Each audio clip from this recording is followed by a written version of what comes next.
Live from the Michelob Ultra House in New York City, it's Ultra House 2 Electric Boogaloo. How you doing, New York City? I'm Rods, this is Raw. We're here to revel in the heat of New York. 2025 champions of Europe against your perpetual title winners, Real Madrid. And it ended in a beatdown 4-0 Raw, a beatdown so comprehensive, the referee blew the whistle in 90 minutes. It's the ultimate act of mercy. That is the referee saying, you've suffered enough. Let's all just go home. We know who's better now. And the ultimate act of shame, Club World Cup in America. It's only fitting that two former clubs, both made great by Mauricio Pochettino, are in the finals of that tournament, right? That's an interesting interpretation of history, I would say. You can't argue with I don't want to truth, speak down. I don't want to talk Poch down. What are the odds that Poch has got two great teams to the final and one of them isn't Spurs? I don't know what's with that. But here's how today's going to go down. We're going to break the game down quickly. We're going to take your questions. We have microphones with our producers. Come and ask the best questions you can about this game, about the extent to which Chelsea are no doubt crapping the bed right now. But I want to begin by raising my third first Michelob Ultra of the day to being here in this house, made a beer. Breaking news, we'll be back on Friday Night Raw. We live here now. For a special preview of the Club World Cup final with two guests, the great chef, restaurateur, bon vivant Marcus Samuelsson, and the greatest legend of American football, Mr. Clint Dempsey, will be sitting right here, sweating his bits off in the Michelob Ultra House. Come and be with us, RSVP, at the link in the show notes. And for those of you joining us on YouTube, get your comments in the chat. Gustavo Kikayo says, Real Madrid has quite the mountain to climb. And our friends at the Give and Go podcast are saying, oh, shout out to the Give and Go podcast, one of the best podcasts in the game. I love a bit of self-promotion. Raw to the game itself. This game centered around really a geopolitical telenovela, more intrigue than Love Island. It's about Kylian Mbappe, a.k.a. French Benedict Arnold, playing against his old team for the first time after leaving 14 months ago. Rumour after rumour, 7 years in Paris. He was always about to leave. Then he did. But unbelievably, it was like the Ewing theory lived out in French. Like Van Halen, when Sammy Hagar left and they unearthed David Lee Roth. PSG played collective hungry, collective smiting football. Raw. They become inevitable. They have. They came in as the best team in the world. We expected them to win it. And I guess if you're FIFA, if you're Gianni Infantino, you'll look at this and say, how do you legitimize a competition? And if the aim of this tournament was to find the best team in the world are in the final. So the format works. Chelsea. I like to imagine Mbappe took the field. Oh, my name is Inigo Montoya. You killed my father. Prepare to die. We should acknowledge Trent Alexander-Arnold was not in the starting lineup. I told you he's out injured. You're not a doctor, but you had a great medical opinion. I feel like that might be a minority report injury. He's got it preemptively to avoid having to play against Kvaratskhelia and Nuno Mendes. That feels like Trent's stock has gone up today. That is a defensive collapse that you can't blame on Trent Alexander-Arnold. Trent Alexander-Arnold, I feel your pain. I've got to say, the opening of this game, my nipples were so electric, it was like they were set to stun. Two incredible saves from Courtois, one from Dembele. There was a riposte down the other end. Mbappe twinkled briefly, but then 5 minutes in. Oh, by the way, 5 minutes in, you turned to me, because you're an elite football scout, and you said, I think both these teams are better than Chelsea Football Club. That is my 20 years of working in around football. I think they might be better than the team that lost to Ipswich a few months ago. I think that is... I don't want to stick my neck out too far, Rog, but that feels safe. By that logic, you could also say Seattle Sounders are better than Real Madrid because they only lost to PSG 2-0. But then Real Madrid crapped the bed. The Club World Cup fleetingly became very, very Gold Cup. The defending, not once but twice, on 6 minutes, Asensio went full on CONCACAF on his own penalty spot, miscontrolled, then Bailey feasted. charged in. Courtois brought him down, but he couldn't stop Ruiz charging in with white-hot heat. Raw. I mean, what was this? It was just like an elite football team with an appetite for self-destruction. I wonder if it's just because of the heat, because Asensio's not first choice. Dean Hyson would have been playing if he wasn't suspended. I wonder if it's just a little momentary lapse of concentration. He seemed to intercept the ball and then forget that you have to do the next thing. And in that moment, PSG punish you. 3 minutes later, we had a sequel, Gold Cup 2, I Still Know What You Did Last Summer. Rudiger this time, couldn't happen to a nicer gent. Went all air guitar on a pretty basic clearance. Dembele charged in. I said at half-time that I had Rio Ferdinand in my head, just going, Ballon d'Or, Ballon d'Or, Ballon d'Or. I don't think either of us really think about who's going to win the Ballon d'Or. Do you spend a lot of time wondering if you got like a spreadsheet? I think about where Diego Luna is in the rankings, yeah. He's up there. Yeah, he's up there. Definitely top. But it does feel to me now that, PSG are champions of Europe. PSG will be favourites on Sunday to be Club World Champions. Dembele, I think it flashed up that he scored 35 goals in this never-ending season. He feels like he might be the guy, I think, for the Ballon d'Or, if that's the sort of thing you care about. I'll wait till Rio calls it, but you mentioned it already, Real Madrid tonight, that Dean Howson red card, really for nothing, no reason, against Dortmund, did come back to bite them. They had such a little press in midfield, but they had to keep charging forward. For Xabi Alonso, that will be the agony. The press, the lack of robust muscle. They had no choice but to try and foray forward. I can't think of a team that is more painful to try and attack than PSG Raw. Mbappe was caught, 24th minute, on Michelob Ultra, superior moment of the match. Hakimi flicked into, it was like a Central Park's worth of space. Their crossing is better than any team I've seen since David Silva era. Manchester City found Ruiz and made Courtois look like Bradley Guzan. It was breathtaking football. It really, really was. Enrique running through the misters with the joy of a child running through sprinklers in the park. It was a stunning moment of football. Just these are two mighty teams, but one is so much greater as a whole. Yeah, like you say, there's a mountain of difference between them. Real Madrid are one of the best teams in the world, and then you see them against this PSG, and it's a chasm. And it's the fact that Hakimi set that third goal up is crucial, because it shows that PSG can hurt you in so many ways. That's the mark of a truly great team. You can keep Kvaratskhelia and Desiree Doué quiet, and that's great, but then you've got Hakimi and Nuno Mendes, the best player in the world.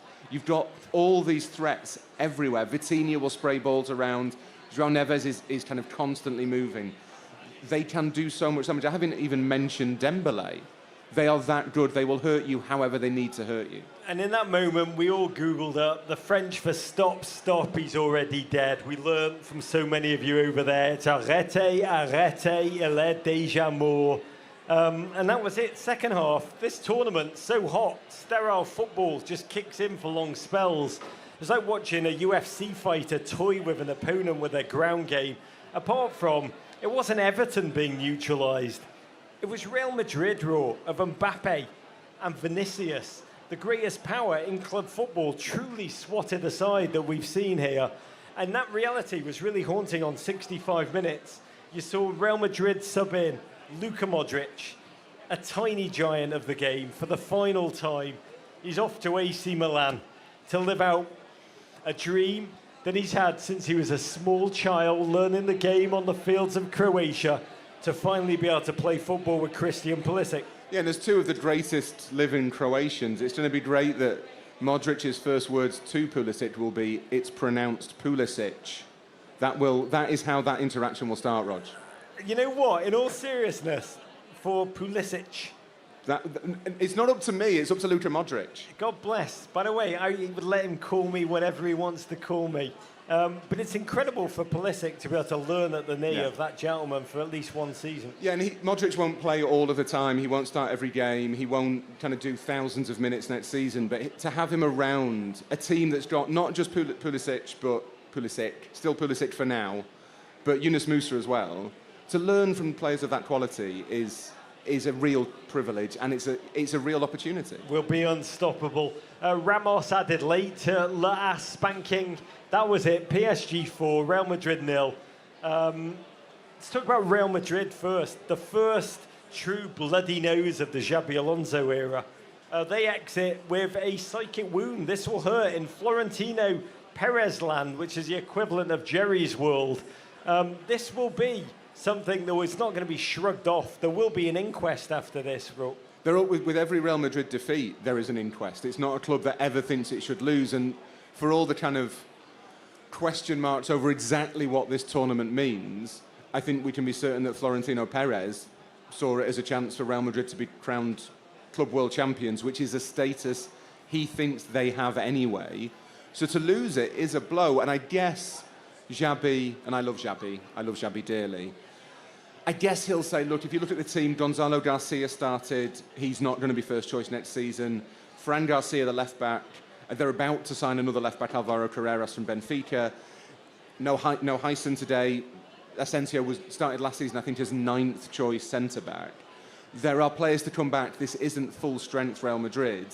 But even so, just the scale of that defeat, that's a problem. They leave the Club World Cup. Really been one of the stories of this tournament, just how enormous the heft of their brand is. Real Madrid truly own America. I mean, it's an incredible statistic from Henry Bushnell. Madrid's 6 games at the Club World Cup have been 95% capacity.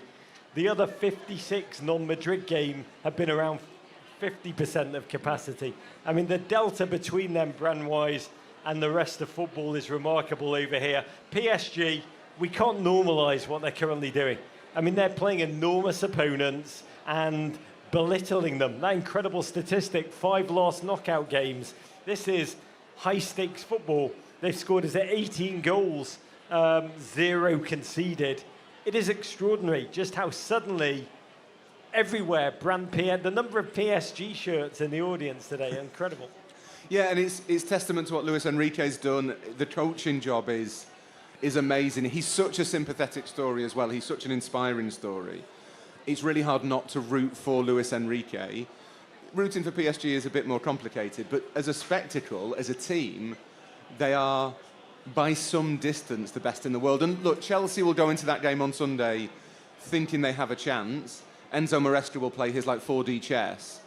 But in terms of just pure quality, I don't think anyone can live with PSG. It would be extraordinary if Chelsea beat them.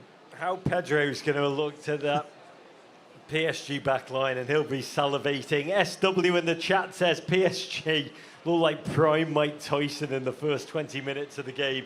The hairy Texan says, yeah, we all saw that game. What we want to know is, where's Rory been eating in New York City? We'll get to that, there is no doubt. Quickly about the final, we're going to take your questions in one moment. I mean, Enzo Maresca must be looking at that performance and just being like, chuckles, I'm in danger. Yeah, what do you do? How do you come up with a plan to stop Kvaratskhelia and Dembele and Doué and Mendes and Hakimi and João Neves and Fabian Ruiz? How do you do it? I don't know what you do to stop them. It feels like one of those games where if PSG are on it and they want it, they will win. Chelsea would have to produce a performance that, how do I put this diplomatically, we haven't necessarily seen them produce yet to beat PSG. That's a very, very nice way of framing it. We are ready for your questions, New York. If you want to ask anything, just raise your hand. Our beautiful producers will bring a mic over to you. At home, send us your questions in the YouTube live chat. Oh, let's go. Hi, I'm Sydney from Houston. With 1 game left, has the Club World Cup been a success? Whoa. In life, things can only be polar opposites. It can either, those are the 2 options, a success or an abject humiliation for the organisers. It's got to be one or the other. Put you on the spot, baby. I think it's, as proof of concept, it works. There is something here. I think some of the execution hasn't been great. Not sure you should be playing football matches at midday in the American summer. I'm not a meteorologist, but apparently it's normally quite hot here this time of year, yeah. I think we said yesterday, play the games at American times. Forget about the European TV audience. But there is something here, like the Brazilian teams were brilliant, the Brazilian fans were amazing, the Argentinian fans were amazing. Al Hilal made the quarterfinals, and that's a great kind of advert for the Saudi Pro League, and I think we're all here to advertise the Saudi Pro League. But like Monterrey came within a Sergio Ramos header of drawing with Dortmund, taking it to extra time. Like, it's good for the rest of the world to have a chance to take a shot at Europe. The fact that Fluminense made the semis is great. I think the idea makes sense, and yeah, the attendances could have been better in certain places. But the thing that I thought was most interesting today, apart from the performance, was behind one of the goals. Do American stadiums have ends? No. No, they just feel like it's just all the stadium. So behind one of the goals where PSG scored the fourth, that was the proper PSG Ultras. That was the full-on, one of the virages from the Parc des Princes. They are here. I don't think any other European team has done that. And if the Ultras are into it, then the rest of the fans will follow. You know, I mean, ultimately, this tournament was organised at an incredibly rapid clip. To pull off a World Cup is just an enormous feat of organisation. I mean, that has been ongoing. To try and organise two things at the same time was incredibly difficult. This tournament broke very, very late. So within that context, I mean, I think it's been remarkable what we just witnessed, plus the fan moments, plus the bones of an incredible tournament. I mean, you do believe the Brazilian presence here. I mean, that was the most important part that we talked about yesterday, that Fluminense showed the world that they can compete, that they can belong, that they can hang.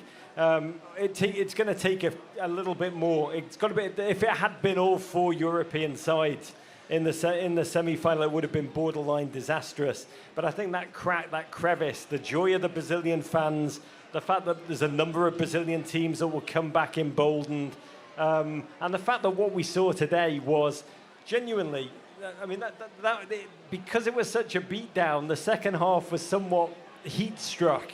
We're almost inured to it, but that was from a footballing competitive perspective, knowing these two teams wanted it very badly, knowing the Mbappe backstory. That was human theatre of a gigantic scale. Yeah, I think, and it's a sort of straw line that will kind of send a little bit of a shockwave. Like, if you're a football fan and you see that PSG have beaten Real Madrid 4-0, you'll pay attention to that.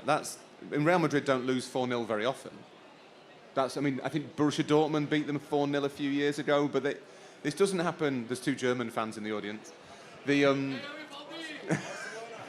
Barcelona smashed them occasionally and beat them 4-0 this season, right?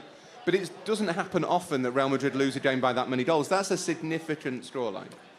Sophie Morrison has just made a joke in the chat that Michelob have missed an opportunity to brand the PSG Michelob Ultras, which is both one of the best jokes I've ever heard and the worst in equal measure. And I don't think the Ultras would like me joking about that crap. I don't think they take sponsorship opportunities. Very kindly, I'm going to back away from that one in every regard. But it is time for the question from the Michelob Ultra Superior Access. You know what that is, right? It's when members get tickets and insider experiences you can't find anywhere else, like tickets to next year's World Cup. This question is, God bless you, I love you. Clapping the Michelob Ultra Superior Access programme is the Lord's work. Question for you, Raw.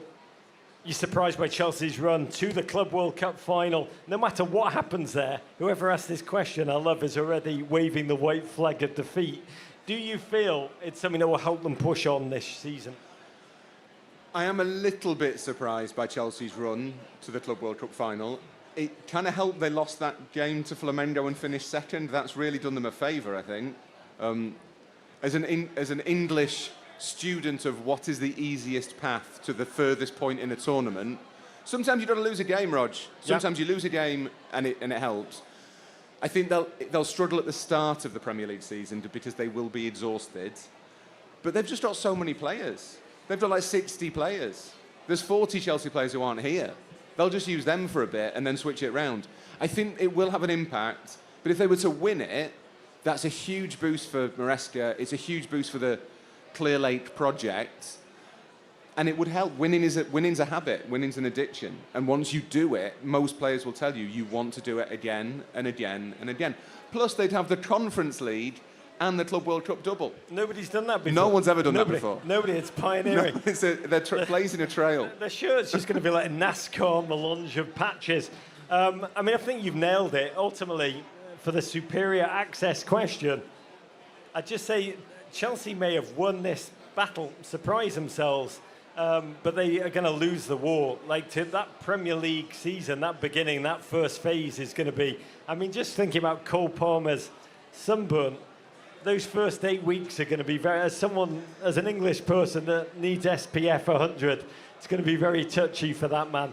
Having said that, the lesson we take from Chelsea Football Club is fail, kids. Don't be afraid of failure. Children watching, fail. Yeah, fail once, and then turn it to your advantage. Yeah, children, fail once, get into the easy side of the draw, and you too could be in the Club World Cup final. We got another question coming on in. Bunch here. Yeah. Hi, guys. Hey, beautiful. Tell us your name and where you're from. I'm from London. My name's Dan. I wanted to move it forward to 2026 and ask, as Brits living in the US, how great it's going to be watching England win the World Cup at the MetLife next year. How great is that going to be? Sorry, everyone. How are the elephant tranquilizers that you're clearly taking? Do you know what? Like 6 months ago, I would have said that was a reasonable possibility. But England look really bad at the moment. They are not. They've gone full England. We've had like 8 years of England being unexpectedly and suspiciously good, and now we've reverted to type. So that all the players don't like each other and the manager's not very popular. That's how England should be. It's important that England fulfil that role. So yeah, they'll be in. They've got such quality. They stand a chance. But as things stand right now, I think it's maybe not quite as optimistic as it was. I think you thought that Tuchel was like the missing piece, the manager. Ultimately, they just selected a German scapegoat as a point of blame in the wake of it. World Cup's going to be unbelievable. I tell you, the advantage is going to be to the teams who, in the opening round, are playing in a dome stadium. To be able to, every single game you can play in air conditioning in this tournament is to conserve so much bloody energy for the knockout rounds. Ultimately, it's going to be... Remember when it was in Brazil and the US in that draw got... they had to travel like 12,000 miles between games and play in 3 ecosystems. This World Cup is going to be as much about the caliber of your squad, your manager, your team culture, but it's going to be about the ecosystem of your journey across the Americas. It's going to be remarkable in every way. God bless. Optimism, joy, believe, hope, shattered hope. Those are the English way. And God bless. I'm full on American now. I watched America play England in the last World Cup with Matthew McConaughey. And I've got to say, I was wanting America to win even more than that great American. But I do wish you well on your journey. Enjoy every second and Godspeed. With a couple more questions here. I want to read one from the chat, though. TPV903.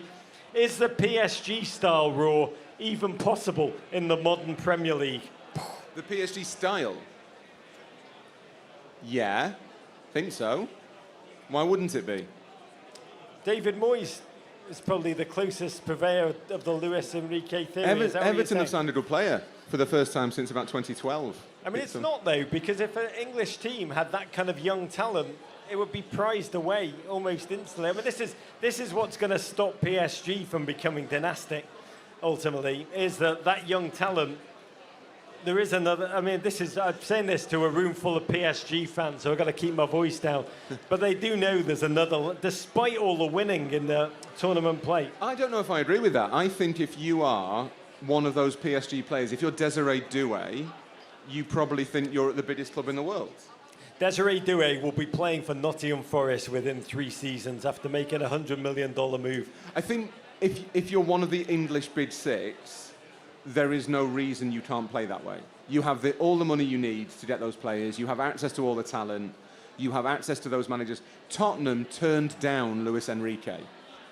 They went, we're Postecoglou-ites, Rog. We know we've in public. Nothing wrong with that. Postecoglou-ites. Reform Postecoglou-ites rather than orthodox, but we're still there.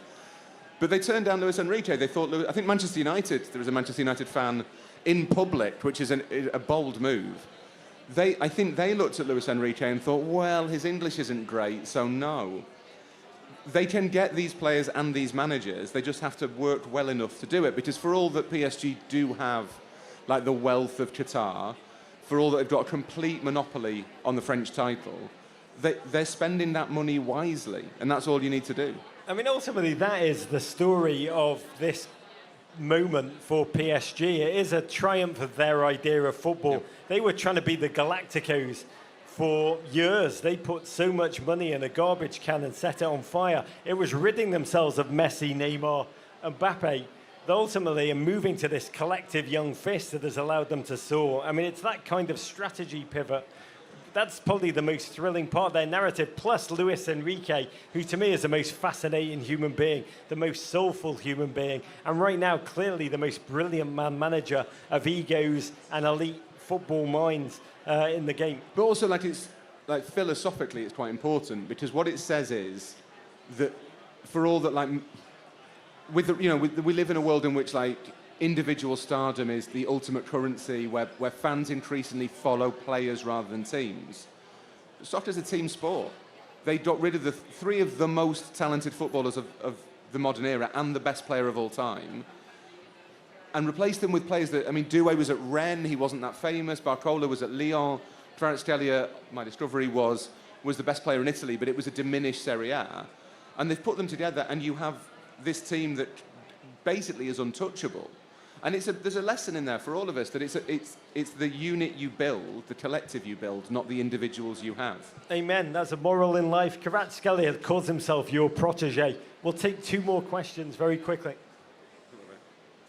Hi, Jacob from Boston. It seems largely irrelevant who the 11 are that go up against PSG, and it's breathtaking what they're doing on the pitch. Do you think it's enough to get the world to tune in to the Arby's League One next year? Is it the Uber Eats at the moment? I think it's the Uber Eats. No, I don't. And that's the problem, is that no matter what PSG do, they are in a league that they have dominated to such an extent that it doesn't have an international appeal. I think Ligue 1's marketing strategy, they call it the lead of talents. I think that's really, I'm not a marketing guy, Rog, but I think that's really smart. Tell people, watch this, and you will see the players your club is going to sign. But they don't have an international TV deal. The French TV deal, I think, they've had to renegotiate. There's a kind of economic crisis. Lyon have just been relegated because their finances are so bad. It's one of the biggest clubs in France. That's not great for French football. So it's like a portrait in the attic thing going on, that the prettier PSG get, the uglier the situation in their wake is. And that's kind of the dark side of the story.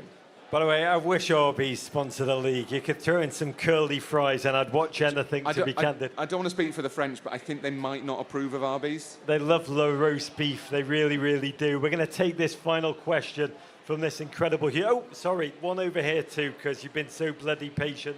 And one from Josh Youngerman. We're going to be here all night. By the way, I have lost 30 pounds in front of your eyes this afternoon, and it feels effing amazing. Tell us your name and what's your question, you beautiful human being. Yeah, so my name is Michael. I'm from Jersey. As a Barcelona fan, I was going to ask what Real Madrid's obsession with losing 4-0 is, but we've kind of gone over the scoreline already. So I guess I'll ask my backup question, which is, if you could pick any team to replace Chelsea in the final, what team would you pick and what tactic would you employ to try to beat PSG? That's a great question. Who should it be? If you wanted it to be the two best teams in the world. I think to be honest, it feels to me like it would be great to have a Brazilian team in the final. That has been the story of the tournament. And Flamengo, I think, are the strongest of the Brazilian four. They took Chelsea apart anyway. So yeah, it would have been ideal to me to have a Europe-South America final. That feels like a Club World Championship thing. If you wanted the one team in the last few months that's given PSG a game and actually beaten them, Rog, it's Liverpool. That's called a minority opinion, Raw. Ultimately, I think the world would love to see an Everton PSG final. And by the world, I mean me and this gentleman in the Jordan Pickford jersey over there. We'll take these two very quickly. You've been amazing. Let's get this. Can we get a mic over here, guys? Right there, to the PSG, the classic PSG shirt. Do one sentence each. There you go. Hi guys, I'm Yuri from Paris, as you can tell by my accent. You talk about a dynasty. You talked about a dynasty. We have a lot of players between like 18 and 21. So, but also the calendar are packed, like the schedule of each team are packed. So, considering this, do you think, in your opinion, that PSG can go back to back in different seasons, either in Champions League, like staying at that level for how long? I want to separate myself from Roger's dynasty point because I think PSG can build a dynasty. I don't see any reason why they can't. They're finally starting to get the talent from Paris, from the banlieue, which is, apart from Sao Paulo, like the most prolific place for footballers. They've got, yeah, like Zaire Emery came on and he's like 10. They've got so much talent there. And the fact that retaining the Champions League is really hard. It doesn't, I mean, Real Madrid do it and you never understand how they've done it. But other than Real, no one's done it for years. The one advantage that PSG have is that domestically they can rest. You know, they will win Ligue pretty much. You know, maybe Marseille are the threat at the moment, kind of. Yeah, but there's no Lyon. There's no Lille have just lost their best player. Like, they can take it easy at the weekend and prepare for the Champions League. So I think there is.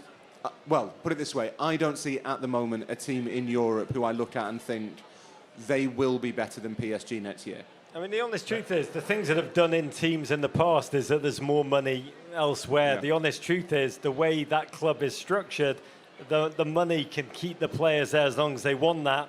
But that sense of elite professional mentality, wanderlust, playing every single week, which you've just framed as a positive, for an elite professional to go and go and drub God knows what can. I mean, it's like you do start to dream of bigger games, bigger days, bigger leagues, bigger spotlight in the week on week on week. So it's not known, but ultimately the hardest thing, and this is something that Pep Guardiola made look bloody easy.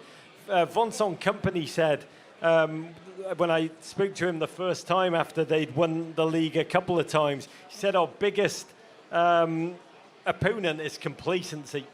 Because you do look at your team, PSG, and you think there are almost no weaknesses. And what Luis Enrique does is a remarkable act of human leadership. But it is, to go back to back, it needs not just elite football, superlative football and focus. It needs them to keep listening. One manager, one voice, one message. Elite footballers tune that out in a heartbeat. Yeah. So that is possibly the hardest thing. We're going to close the show with a question from Josh Youngerman, who calls in to so many Do It Lives. We're here in the flesh with him. To be in your loving arms has made my day, Big Josh. Take it away, baby. As an Arsenal supporter, I'm just curious, how do we break Rodrigo out of jail? It was weird he didn't come on. It's really strange that Rodrigo didn't come on. I'm baffled by the idea that Real might sell him because he's so important to them. But the fact that he's not been playing really this tournament does make you think that if they need money, if they need to sell one player to kind of balance the books, it looks like it might be him.